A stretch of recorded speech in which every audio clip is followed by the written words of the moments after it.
Yep, you're on, Chaya. Okay, can everybody hear me? Okay, great. Some of you may know that my office, Infant Mental Health Promotion, is located at the Hospital for Sick Kids, and our focus is on the creation of education, on resources, advocacy, which is becoming, I think, for us a bigger issue. And the other thing that is relatively new and not on the slide is that we're now undertaking a lot of research out of our office. And we are not for profit. We actually aren't even funded by the hospital. So things like my salary and my staff's salary don't get paid by the hospital. I raise that money through the various activities that we do. So that's a bit about us. I just want to encourage the people that just came in, there are a couple of seats at the front tables here. Make sure you're comfortable. And a couple more here. So is this... Red button. Red button. Oh, red button. Okay. Oh, no, I think that one works too. Okay. Yeah, but red button Red seems to button work is there. better. Okay. That's your stuff. You're okay? I'm okay to keep going now? Okay. So in terms of the rationale for this campaign, lots of things, I think, influenced Health Nexus to take this on. And the first is that hearing from a lot of parents, from a lot of practitioners, talking about parents who are struggling with child behavior. And it was interesting because I was telling Louise that I have a niece and nephew in Ottawa who are fairly, well, they are first-time parents and haven't spent a lot of time around kids, and they came into Toronto for the Family Day weekend. And aren't we sitting at the dinner table when their almost 3-year-old is having a little bit of trouble sitting, and my nephew's wife says, "Do you want a time out?" And I just looked at her like, seriously? He's not even 3. And what I realized was she really didn't know what else to do. Right? So there was difficult behavior. And I think parents are really struggling with what are my options to change this behavior? How caregivers respond can influence a child's behavior development.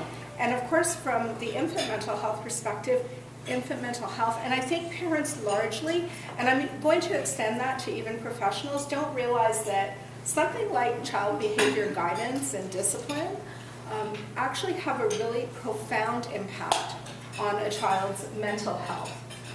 Discipline should be guided by many different things, including a child's development, and it is complex because one has to have a sense of developmentally what's appropriate in terms of expectations, developmentally what kind of strategies are actually going to be effective for this child, and then discipline can easily turn into punishment, right? And that was the thing with my nephew and his little one, because what they couldn't even articulate was what was he going to gain from this, you know? So they were punishing him, but not really actually dealing with the behavior in a way that he was actually going to come out of it gaining anything from that. So today we're going to walk through the connection between infant mental health and discipline and challenging behavior. We're going to talk about what influences a young child's behavior, what influences a parent's response to a young child's behavior, the difference between discipline and punishment, what influences discipline and parenting. We're going to do a group activity, and then we're going to look at Children See, Children Learn, the resources that Best Start has created to support this campaign. Just checking in, are there topics related to this that you didn't see on that list that you have questions or you want me to address this morning? Anything? Okay, so if things come up, just stop me and we'll talk about that. So first of all, what is the popular view of infant and early mental health? And the first one that we encounter quite a bit, and I know that my staff were here yesterday with our booth, and Adina said that she still had some people coming up to the booth going, "What, infant mental health? What's that?" So this notion that infants don't have mental health, when we actually know that they come into the world with mental health already forming, already quite well developed. young children don't remember the negative experiences that they have. Well, in fact, we know that they do not remember them specifically, but they are wired into a child's brain. Toddler years, hear lots of people, parents included, talking about the terrible twos. Many people who think, you know, kids are just resilient. It's not really going to matter what I do. They'll recover, even if, you know, things aren't perfect, they'll recover. We're going to talk about that and why that isn't just something that happens. And the belief that young children should be able to manage their emotions and their behavior. Okay, so what are the outcomes of positive early mental health? Well, secure attachment is a huge one, and certainly during the first year. And I would say categorically, infants 1 and under don't require discipline at all. So that shouldn't even be part of the conversation when you're talking with parents of children who are birthed to 1 year old. We want to see kids develop that capacity to regulate themselves, their emotions and their behavior. We want to see resilience, but you know, the thing with resilience, every child is born with the capacity to be resilient. But it develops, and it is based on the attachment relationship and regulation. So those first three bullets are all very connected to each other. And then finally, we want to see optimal brain development, because all those experiences, the good and the bad, are in fact influencing the making of connections and then influencing the strengthening of connections. So, just some basics. We know in the first few years of life that there are between 700 to 1,000 synaptic connections that are being made in a child's brain, that this profound rate is not met at any other time of life. Now, the brain keeps growing for many, many years. It's why we can come to a conference like this and still take in new information and retain that information. But it is much harder the older we get to wire that new information into our brains. So there's this profound opportunity to really influence those connections, which really ultimately drive a child's behavior. So what you see in this slide is what happens between birth and 6 months. And the dark sort of blobs on the screen are brain cells, or neurons, right? And they're connecting to other neurons. And if you fast forward 6 months, you see that the number of neurons hasn't actually changed. What's changed are the number of connections. And those connections are actually being driven by experience and by the relationships a child has. When we fast forward even more, what happens in the brain over time is that the brain does this amazing thing. It takes inventory and it figures out which are the connections that we're actually using and which are the connections that we're not using. And the connections we're not using are the ones that get pruned away. So I just want to connect this for a minute to discipline, right? So if every time my niece and nephew, and I'm going to have to change his name now because there's an Ottawa person here. Sure, there's several. Let's call him Joey. Every time there's a behavior that's challenging to his mom and dad, he is given a timeout or put aside somewhere.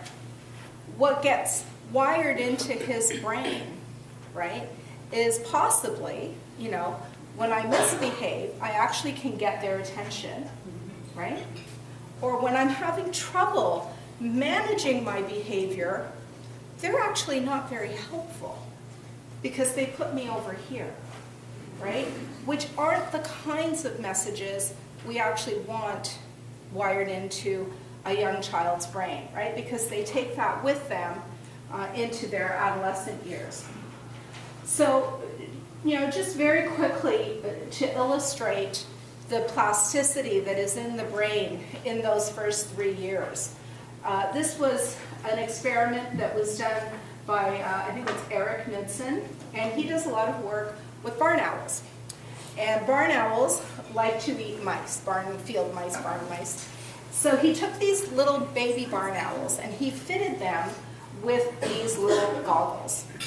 And the goggles actually diverted their vision by 30%. So, you know, if the mouse was here, the glasses made it appear as if it was here. Amazingly, quite quickly, these baby barn owls actually built the circuitry so that regardless of whether they had the goggles on or not, they could get the mice. Okay? He did the same experiment with adult barn owls. Any guesses to what happened? They couldn't get the mice. Now, maybe over a longer period of time for them to practice, they would have been able to do it. But the point was, it would take much longer for them to develop that circuitry. So that really speaks to plasticity in the brain. In the first few years of life, the brain is actually very plastic. Think of it like a ball of plasticine. You know, for me at my age, that ball of plasticine is more like a ball of clay. So I can still mold it, but it's going to be harder.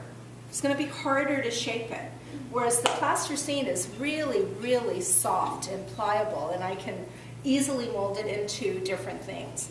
So as plasticity in the brain starts to go down, the effort required to make changes in those connections in the brain actually goes up. It requires a lot of effort. And one of the very real-life examples for me in my house that we've had to deal with is my father lives with us. He's going to be 91 this year, and he's on top of his game for the most part, plays bridge 3 times a week, and wanted to learn how to use an iPad. Not happening. It was extremely frustrating for us and for him. And he was very clever about it because he'd get me and I'd be like, okay, so I'll teach you. And then he would forget. And he'd find a time when I wasn't in the house and he would go to the kids and try and get them. So everybody thought that this was, the first time that he was being shown this. But it really didn't seem to matter because at 91, the plasticity in his brain, the ability for his brain to actually make those new connections that's going to retain that information has gone down. The other piece that's really important to think about when we talk about discipline especially has to do with stress. So first we have to understand and accept that young children can experience very high levels of stress. And it doesn't have to be an explosive event that leads to that stress. So to help understand it, the group out of Harvard actually came up with this taxonomy. So the first level of stress is positive stress. So Joey not being able to sit at the table and mom and dad getting a little bit frustrated, that's actually positive stress. You know, that's not going to do Joey any harm, okay? In fact, some of us think that level of stress is actually going to help Joey to learn how to regulate over time and how to manage his behavior. Tolerable stress is when there's something more serious and the stress response system is in fact activated, right? So there is that increase in heart rate and hormone levels, but there's a protective relationship that steps in and buffers the stress. So what becomes really important here isn't so much the event. It's actually whether there's a protective relationship that steps in or not. The last level of stress is the one that we at all costs want to avoid for children. And this is where I think, you know, when we're talking about challenging behavior and discipline, we run the risk of ending up here with kids. And that's that toxic level of stress. So a child's Heart rate is definitely elevated. The hormones are being produced at a much higher rate than the child's body and brain can actually manage. The one we worry about most, of course, is cortisol. High levels of cortisol are going to be released, and the reason we worry about that is because cortisol kills brain cells. Why is that important? Because can't we just produce more? Well, the research is actually telling us that for the most part, we are born with the same brain cells we die with.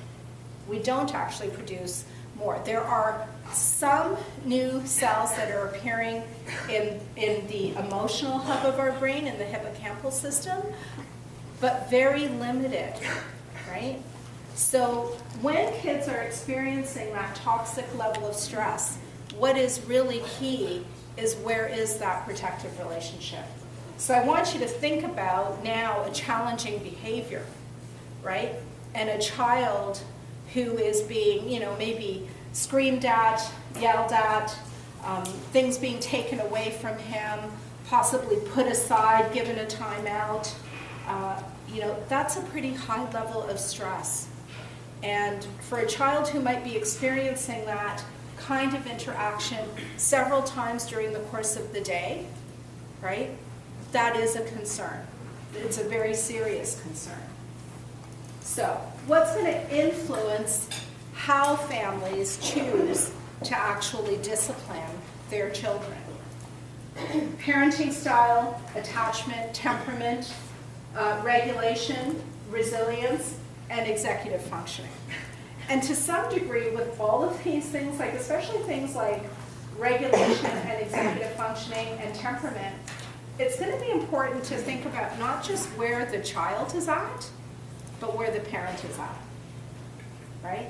Because, well, we're going to talk about all of these. So let's start with attachment. So this is that part of the infant-parent relationship that is concerned, that really focuses on that infant sense of security, feeling safe, feeling protected. So I always feel this responsibility when I talk about attachment because I do find that it's not always fully understood by folks. So what builds attachment? Anyone want to offer a guess? What builds attachment? Pardon? Trust. That's an outcome. That's definitely an outcome of attachment. I trust you, and I know that when I'm not feeling good, when I'm feeling scared, you're going to be there for sure. So it's an important outcome. Yeah? Learning infants face skin to skin. Yeah, so I'm going to say no. That doesn't build attachment. Do you want to repeat that? Oh, sorry, just to, so skin to skin contact, right, was the suggestion, and no, that actually doesn't build attachment. Predictability? Predictability, no, doesn't build attachment. The servant return relationship, where This- the infant's displaying cues of, they're sick, they're ill, they're, Okay, and yeah. the So I'm going to paraphrase a little bit because you're right. So it really is the response to distress. That's it. That's what I meant. The other things, like the skin-to-skin contact, is actually about bonding. And that's very different from attachment. Okay, they are not the same thing. The only thing that's going to build that secure attachment is that caregiver, parent, whoever the primary caregiver is, and it could be more than one person, right? Because a child's spending 10 or 12 hours in a child care center, for instance. It's the relationship, the ability of that child to know that this person is going to be there for me when I'm not feeling good. When I'm distressed, this person is going to step into my world, and this person is going to help me to feel better. So response to distress, that's it. None of the other stuff. The attachment relationship reflects the baby's effort to seek comfort, support, nurturance, and protection from a small number of adult caregivers. So one way to actually think about the relationship, and this really connects it to regulation, is that attachment relationship is like an external regulation system for a baby, right? So a baby feels overwhelmed, starts to cry because, hey, I don't know what to do with how I'm feeling, right? that's really a cue to that external system to say, hey, you need to turn on and help me manage what I'm feeling right now. Okay? What activates that attachment system? So when the child feels that safety is threatened, the baby is emotionally upset, maybe afraid, feeling sad, feeling lonely, the baby is physically hurt, or the baby is ill. Now I have to tell you, I am compulsive about this stuff, to the point where I actually have a puppy who's now 6 months old. He's about to be 6 months old, and I said to Louise, I should drop him off at puppy daycare today. Because I was worried about him being alone at home. Not that he was going to get into trouble, but I was worried because he cries when we leave, right? So I'm a bit over the top with this stuff, I admit that. But if you translate that into thinking about a young child, not just a baby, but even a 2 or 3 or 4-year-old, who's overwhelmed by what they're experiencing. Now that feeling of overwhelmed can very easily look like challenging behavior to us. It can very easily look like inappropriate behavior, annoying behavior, disruptive behavior, bad behavior. But if you can reframe it for just a minute, right, and think about maybe, just maybe, this child is overwhelmed. And what he's really doing is trying to activate that external attachment system. He just doesn't know how else to do it, right? So that's what he does. At that time, infants show attachment behaviors such as seeking contact with their attachment figure, whether it's crying, arms up, looking, right? Eliciting caregiving responses by crying or clinging. You know, I hear somebody, I've heard it said often where people will say, well, they're just so needy. Yes, babies are needy. And what they actually need is us to step in, not to step away. And when I use the term infants, I really am thinking 0 to 3, to be clear. But much of what we're talking when we are talking about discipline is stuff that really goes up to the age of 5.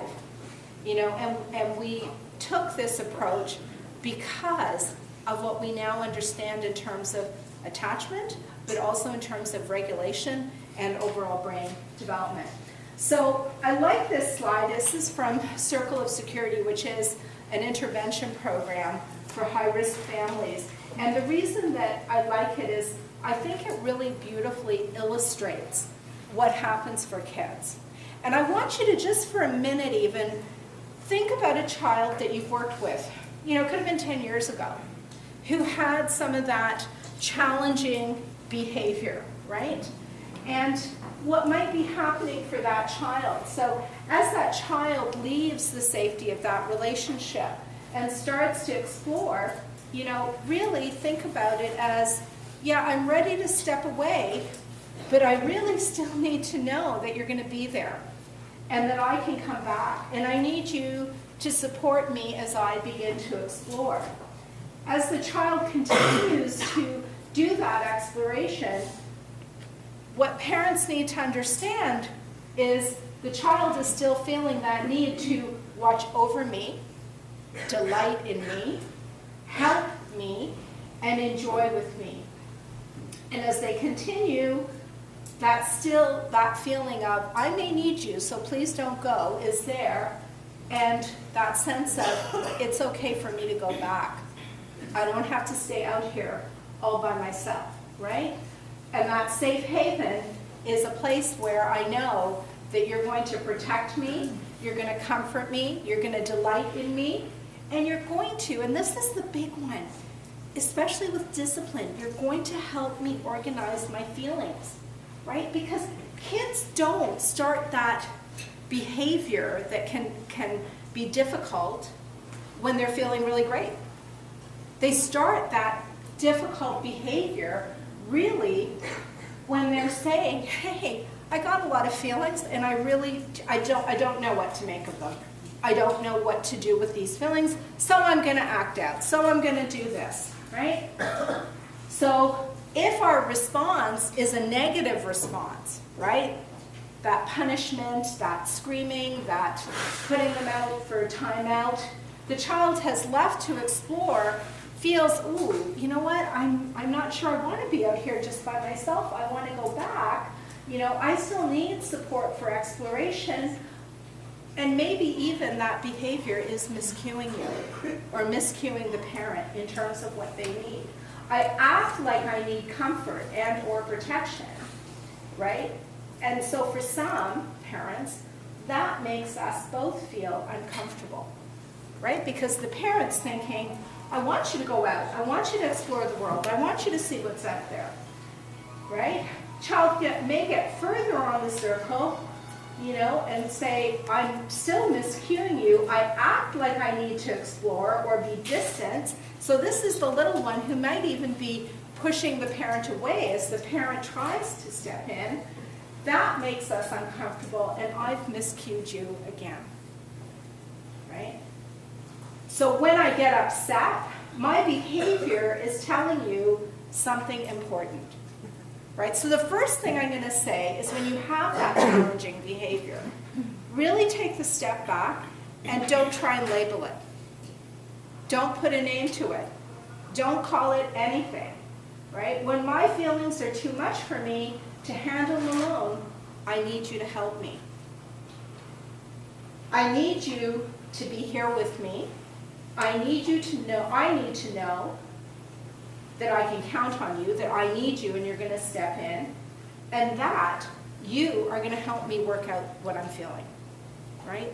So when you think about some of those, I'm going to call them negative reactions that we might have to misbehavior, none of those say any of that to a child, right? None of them. Okay. Can I just step in for a Yeah, second? yeah. By the way, I do know Chaya is very capable of unconditional love, because that little puppy that has to go to daycare today also chewed through her power cord Yes. of her laptop. Donna just got the new cord, yeah. I want to point out that we did create a booklet at the Best Start Resource Center, and that was a few years ago, so some of you may not be aware of it. In English, it's called My Child and I, and it's to help parents support the development of attachment with their children. And